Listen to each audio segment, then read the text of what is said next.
ஆதியிலே தேவன் வானத்தையும் பூமியையும் சிருஷ்டித்தார். பைபிளில் இருக்கிற முதல் வசனம் இதுதான். அதாவது பைபிளில் இருக்கிற 66 புத்தகங்களில் முதல் புத்தகமாகிய ஆதியாகமம் புத்தகத்தின் முதல் வசனம் இது. இங்கேயே நீங்கள் ஒரு ஆதாரம் இல்லாத கதையை நம்ப வேண்டிய நிலைமைக்கு கொண்டு வரப்படுறீங்க. ஒன்றுமே இல்லாத ஒரு நிலையில் தேவன் வார்த்தையால் எல்லாவற்றையும் உருவாக்கினார். அவர் சொல்ல சொல்ல வானம், பூமி, தாவரங்கள், விலங்குகள் எல்லாம் உருவாகின அப்படின்னு இந்த புத்தகம் சொல்லுது. இப்படி தான் எல்லாம் உருவாச்சு அப்படிங்கிறதுக்கு ஆதாரம் ஏதாவது இருக்கா? இல்லை. அதற்கு மாறாக அப்படி உருவாகி இருக்க முடியாது என்பதற்கான அறிவியல் ஆதாரங்கள் இன்னைக்கு இருக்கு.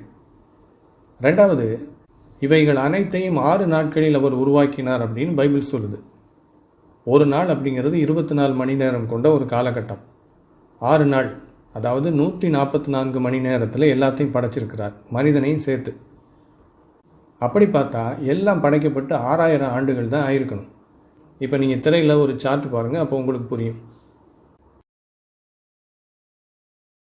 அதாவது பைபிளில் இருக்கிற இந்த முதல் புத்தகமாகிய ஆதியாகமத்தில் சொல்லப்பட்டுள்ளபடி 6 நாட்களில் தேவன் அனைத்தையும் படைத்திருந்தால் அதுக்கப்புறம் மனிதனை அவர் உருவாக்கி மனித சந்ததிகள் இதுவரை எத்தனை வந்திருக்குது அப்படிங்கிற பைபிள் சரித்திரத்தை வச்சு பார்த்தா உலகம் உருவாகி வெறும் 6000 வருஷங்கள் தான் ஆயிருக்கணும்.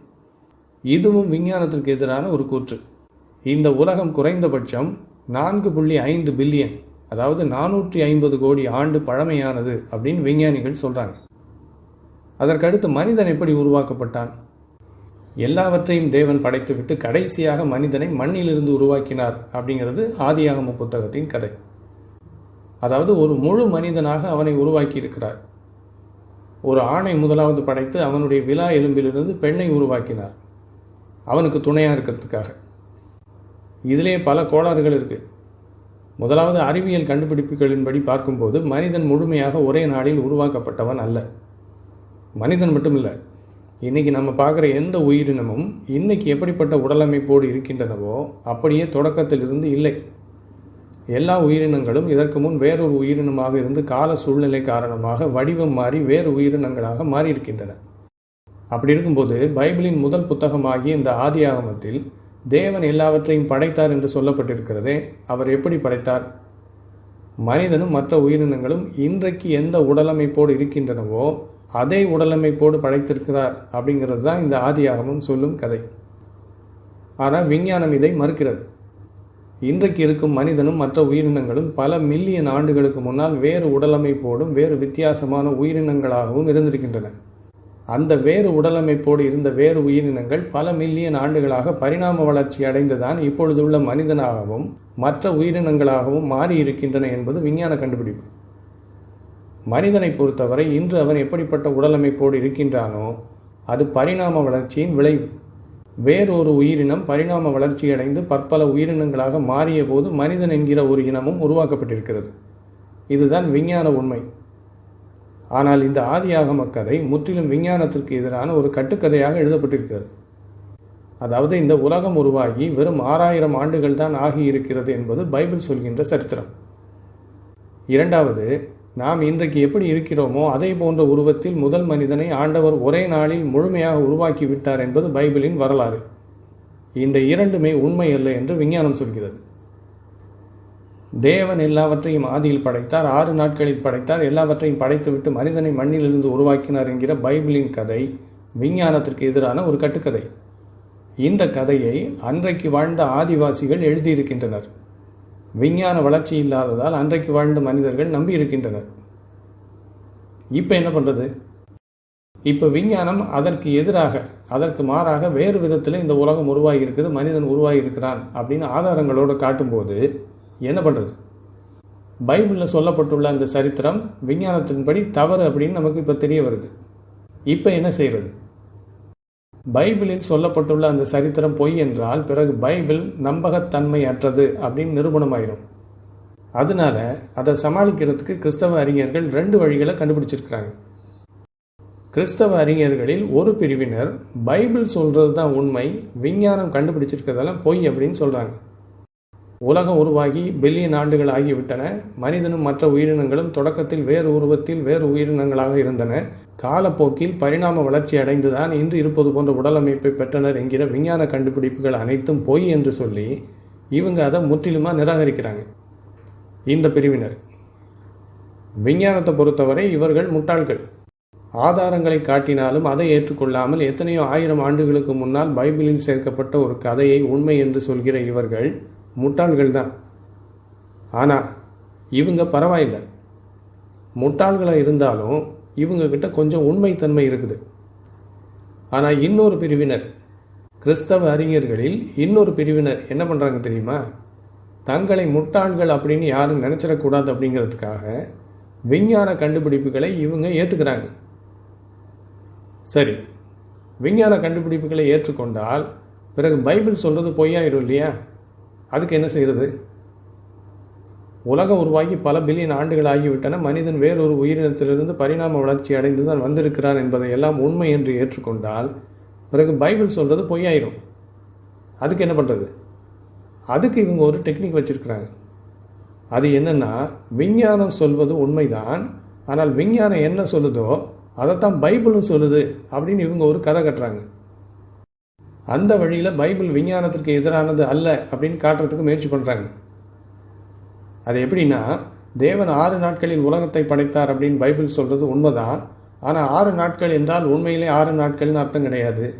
ஒரு நாள் என்றால் பல மில்லியன் ஆண்டுகள் என்று அர்த்தம். எனவே தேவன் உலகத்தை படைத்து எத்தனை மில்லியன் ஆண்டுகள் ஆகிவிட்டன அப்படின்லாம் வேடிக்கையாக விளக்கம் கொடுத்துட்டு இருக்கிறாங்க.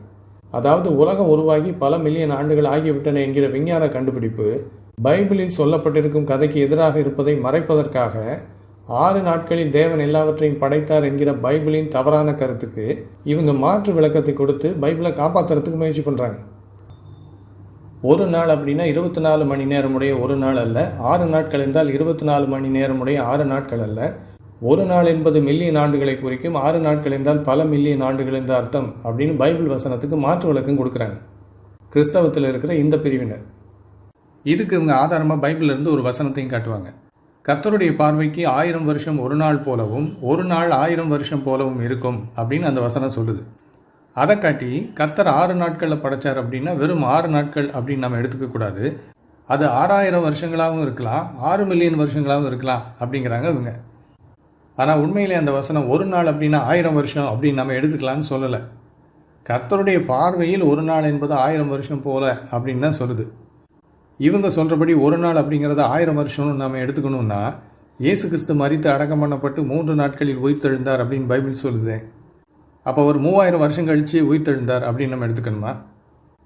இல்லை, ஒரு நாள் அப்படின்னா ஒரு நாள் தான், 3 நாள்னா 3 நாள் தான், 6 நாட்கள்னா 6 நாட்கள் தான். இப்போது 6 நாட்களில் எல்லாவற்றையும் தேவன் படைத்தார் அப்படிங்கிற அந்த ஆதியாகமம் 1ஆம் அதிகாரத்திலேயே ஒரு நாள் என்பது 24 மணி நேரம் கொண்ட ஒரு நாள் அப்படின்னு குறிப்பாக சொல்லப்பட்டிருக்கு. இப்போ அந்த வசனங்களை திரையில் பாருங்கள். ஆதியாகமம் 1ஆம் அதிகாரம் 5ஆம் வசனம். தேவன் வெளிச்சத்துக்கு பகல் என்று பெயரிட்டார், இருளுக்கு இரவு என்று பெயரிட்டார். சாயங்காலமும் விடியற்காலமும் ஆகி முதலாம் நாள் ஆயிற்று. கவனிச்சிங்களா? இங்கே சாயங்காலமும் விடியற்காலமும் ஆகி முதலாம் நாள் ஆயிற்று. ஒரு நாள்னா என்ன அர்த்தம்? பகல் இரவு ரெண்டு சேர்ந்தது தான் ஒரு நாள். தேவன் வெளிச்சத்துக்கு பகல் என்று பெயரிட்டார், இருளுக்கு இரவு என்று பெயரிட்டார். சாயங்காலமும் விடியற்காலமும் ஆகி முதலாம் நாள் ஆயிற்று. அப்போ இது எதை குறிக்குது? 24 மணி நேரம் கொண்ட பகல் இரவு சேர்ந்த ஒரு நாளை. அடுத்தது 8ஆம் வசனம். தேவன் ஆகாய விரிவுக்கு வானம் என்று பெயரிட்டார், சாயங்காலமும் விடியற்காலமும் ஆகி 2ஆம் நாள் ஆயிற்று. 13ஆம் வசனம். சாயங்காலமும் விடியற்காலமும் ஆகி 3ஆம் நாள் ஆயிற்று. 19ஆம் வசனம். சாயங்காலமும் விடியற்காலமும் ஆகி 4ஆம் நாள் ஆயிற்று. 23ஆம் வசனம். சாயங்காலமும் விடியற்காலமும் ஆகி 5ஆம் நாள் ஆயிற்று. 31ஆம் வசனம்.